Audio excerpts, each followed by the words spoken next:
Yo, what's going on, guys? Mush back at it with another video, and in this video we're going to be taking a look at an update, a big blog post that Steam put out regarding all of the censorship that was going on, games being delisted. It seems like they have backtracked on that. It seems like a lot of the complaining people were doing, I hate saying the word complaining because it has like this negative connotation to it, but you get the idea. A lot of the vocal outpouring, that's a little better of a way to word it, did seem to pay off, and Steam has a very lengthy blog post going over everything. On top of that, I do want to point your guys' attention to an open world PC game that was announced today that looks absolutely awesome. It's being developed by Avalanche Studios, a studio that you guys may be familiar with. They've done some pretty good games in the past, and Generation Zero is their latest project, a brand new IP. Avalanche is actually working on a couple games right now, but I'll be talking about that, and surprisingly, that game already has its system requirements up on Steam. It's scheduled for a 2019 release. But more on that in a little bit. First, let's talk about Steam, and they've got a blog post titled, Who Gets to Be on the Steam Store? It's a very lengthy post, so I'm not going to go over everything, but essentially the point that they're getting across is that they're going to pretty much allow anything on the Steam Store, even if it's a little bit offensive, as long as it's not downright illegal or absolutely explicit, the game will be allowed to be on the Steam Store. However, I do want to quote the end of this blog post because it gives you an idea about everything that's going on. Quote, to be explicit about that, if we allow your game onto the store, it does not mean we approve or agree with anything you're trying to say with it. If you're a developer of offensive games, this isn't us siding with you against all the people you're offending. There will be people throughout the Steam community who hate your games and hope you fail to find an audience, and there will be people here at Valve who feel exactly the same way. However, offending someone shouldn't take away your game's voice. We believe you should be able to express yourself like everyone else and to find others who want to play your game, but that's it. In the short term, we won't be making significant changes to what's arriving on Steam until we finish some of the tools we've described in this post. As we've hopefully managed to convey, navigating these issues is messy and complicated. Countries and societies change their laws and cultural norms over time. We'll be working on this for the foreseeable future, both in terms of what products we're allowing, what guidelines we communicate, and the tools we're providing to developers and players. Now, there are a couple of debatable points with this post, and a lot of this comes with subjectivity. Everyone's moral compass is going to differ on what should be allowed and what should be allowed. Obviously, there are some boundaries that I do not want to cross in terms of gaming and what games are offered on the Steam Store. I'm not going to go into what those things are. I feel like the majority of people can agree on some things that just should not be in a video game. Things like overt sexual content, I don't think that's a big deal. And things like excessive violence, of course, things like that have always been a part of the Steam Store. There are some things that I feel like are a bit much, but honestly, a lot of people probably would disagree with me on that and just say it's a form of art, just artistic expression. So that's not a debate that I'm really here to get into right now. I'm giving you the facts. And the fact is, Steam isn't going to be changing much as far as what they allow on the Steam Store. However, there should be some sort of quality control on Steam. There's so many games being released on Steam, and I feel like it's become easier to navigate it as they don't promote every single game. Now, when you look at the new releases on Steam, it's new and trending, so not every game gets to be on that section, which I feel like is a better way to do things. But yeah, this is going to be an ever-evolving issue, and I will keep you guys updated. It seems like for now, Valve and Steam are not doing anything, but things could change in the future. So I will take all of that as positive news for now. But let's move on from that and talk about Generation Zero, a brand new game coming from Avalanche Studios. Avalanche are the guys that also did Mad Max, and actually right now they are also working on Rage 2. So Avalanche is staying quite busy right now. There are also rumors that they're working on Just Cause 4. I believe Just Cause 4 was listed as a part of the Walmart Canada listings. But Generation Zero looks really cool. It's this open world cooperative shooter with mechs, and it looks really cool. It's set in 1980 Sweden. Very interesting premise, and it touts that it has you, quote, explore a vast open world rendered with award-winning Apex engine featuring a full day and night cycle with unpredictable weather, complex AI behavior, simulated ballistics, highly realistic acoustics, and a dynamic 1980s soundtrack. The game looks super slick, and I was expecting that Avalanche was going to announce Just Cause 4 at E3, but I'm very happy that they're working on a brand new IP instead. Not going to be released this year, except for a release in 2019, but this is a game you should absolutely have your eyes on. The system requirements have been posted on Steam as well. Want to go over those really quickly? I don't know if these are confirmed or if this is just a placeholder system requirements. On the minimum side of things, you're looking at an Intel i5 quad-core, 8GB of RAM, an NVIDIA GeForce GTX 660, or an ATI Radeon HD 7870. Those are 2GB GPUs. On the recommended side of things, they are touting an Intel Core i7 quad-core, 16GB of RAM, and then for the graphics, you're looking at an NVIDIA GeForce GTX 960 or an R9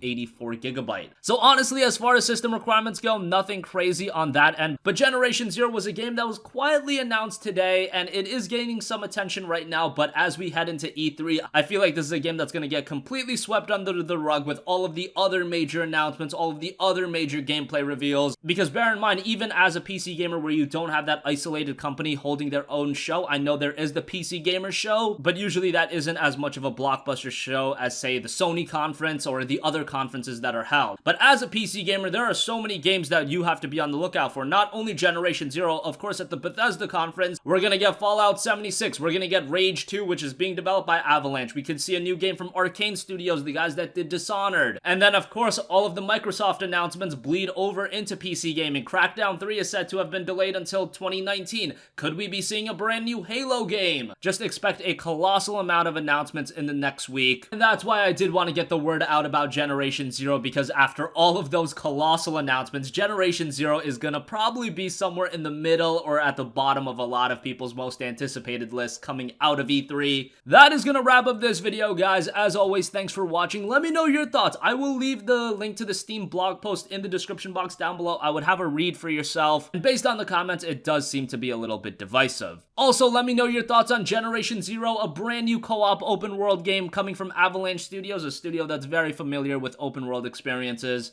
And as always, guys, thanks for watching. If you have a request for a future video, leave that in the comments as well, and I will see you guys in the next one. Peace out.